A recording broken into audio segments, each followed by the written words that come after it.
Just because you pay more doesn't always mean you get more. Hello, I'm Ramon, and welcome back to All Skill RC. Today we are going to be taking a closer look at the Team Raffee Company JDM-199 King of the Hammers Ultra 4 Rock Crawler. So the U4 comes packaged in this beautiful case, which I actually love. Very nice touch. Comes pretty nicely padded in there, so they keep it safe. Okay, let's lay out everything that comes included. So let me take the buggy out the box. Okay, here's the U4.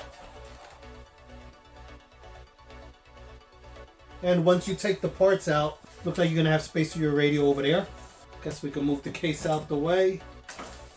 So, okay, so here's everything that is provided in the case. You get some body panels, some exhaust pieces, and some fine detail parts and your stickers. Now, there is no radio system included. Surprise to me, there is no manual included.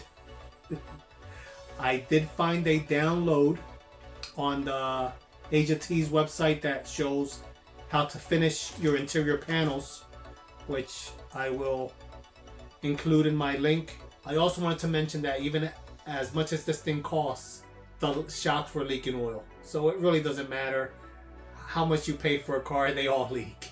I don't know if it has anything to do with the barometric pressure from it being in an airplane or what, or is it just simply that they don't tighten the shock caps enough. But this had shock oil front and back. I took some alcohol and I cleaned it up, but you can still see the staining from the shock oil. So it really doesn't matter the manufacturer, they all leak. So don't be so upset when you order an RC car, no matter how much you pay and you find oil.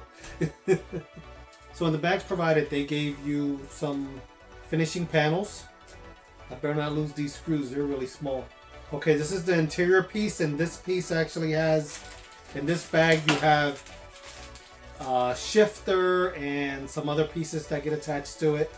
You get all these little fine detail pieces. But yeah, here's the shifter. These all, you have to put these on yourself. There's even parts in here that I have no idea what they are, and I'm gonna go back to that one little page I found on Asia T's and try to sort out what's what. You get some kind of punch tool here. Not sure why. What am I supposed to do with that yet? But guess I'll find out. All right, now they gave you a rear, looks like a rear plastic version of this tank back here, which is made out of aluminum. So they gave you a second one out. I'm not sure why. And they gave you this top intake, it looks like, out of plastic as well. Now this is your interior piece that I just showed you. This will go over top of your electronics, and this is your dash. And I'm guessing that there's stuff in that bag that goes attached to this dash.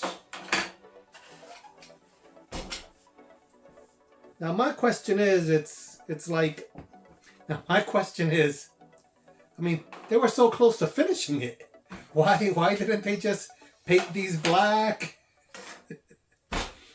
I really don't get it. They could have finished it. Did they get tired about the process of making it? I don't get it. But I guess it gives me something to do, because I don't have enough. They did include all these exhaust pieces that are in metal. They included them in plastic. So you have your headers with the collectors and the exhaust portion. And this pipe here goes to the I'm guessing they're not really sure what they are. They might be air intakes.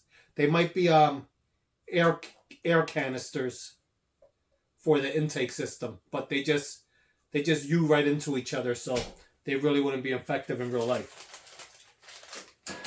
But they are really nice pieces, and I do have a couple, a capper kit and something else that I can actually possibly use these exhaust pieces on if I wanted to. So those are nice. You get your couple pages of Monster decals or stickers to put on here. So basically I have to drop a receiver in here.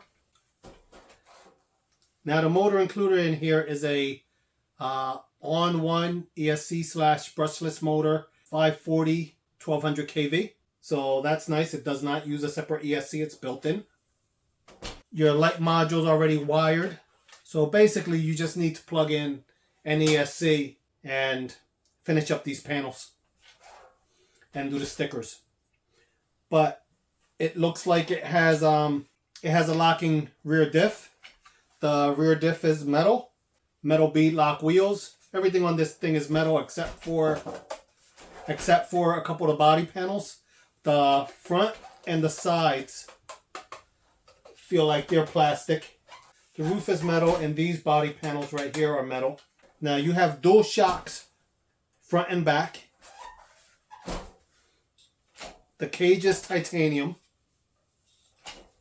You have limiting straps in the back, and a rear sway bar. There doesn't appear to be a front sway bar, and that's probably because it would limit travel. I'm going to bring the camera in for a close-up. Okay, there's the front driver's seat. I'll be taking all these body panels off to finish it.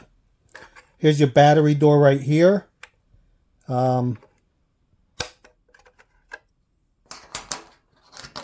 Battery goes in that compartment.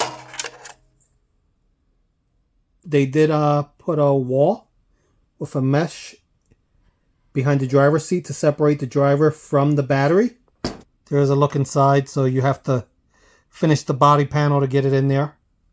There's a steering wheel. Now, I think it has a 2-speed transmission, so here's a servo for that.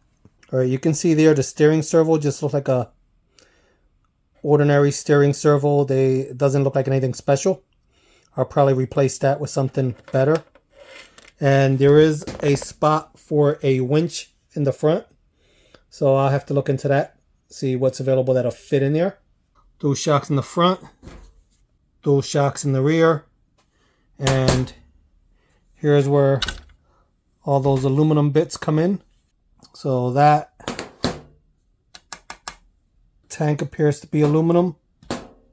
And the exhaust, and they have a fake engine, and they have the fake engine cover right there, but it looks really good. And your exhausts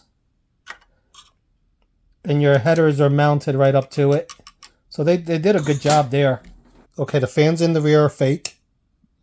You do have LED lights. I'm trying to get this in the light here. You do have LED lights right there in the back. Okay, here's the car underneath. Here's your cable for the locking diff. Metal drive shaft. There's your brushless motor. Motor and ESC combo.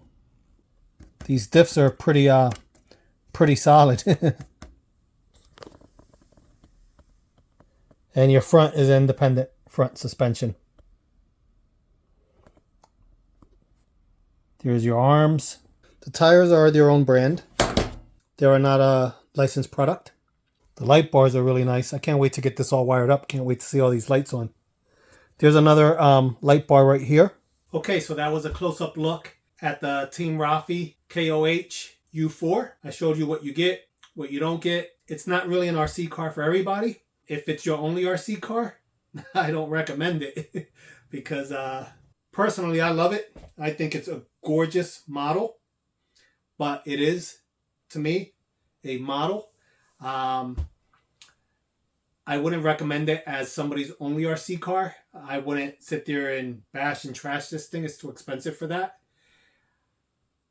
I have dedicated RC cars that I use for beating up on and playing with. So So I wouldn't want to take this to the beach. I would never get the sand out of it.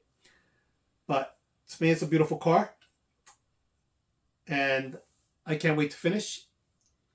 And hopefully this was helpful to anybody who's in the market for buying one or just admiring it. Now I wish I had the new Capel crawler that came out, which would look great next to this. And I know I keep saying it, but I'm actually starting my XX10 T-Rex build. I just had to get some stuff off my bench and out the way, and I wanted to do a video, and I wanted to get a little video done on this before I started that. So on the other side of the room, I have my Rovan F5 body still covered in liquid mask. I did mark it out as far as what I want to paint and what colors. So that's all marked out and ready to go. So hopefully I can paint that tomorrow. And I will start setting up and start building that XX10. If you're not already subscribed to my channel, please go ahead and do so now so you don't miss any of the upcoming content. And I will catch you guys next time. Bye.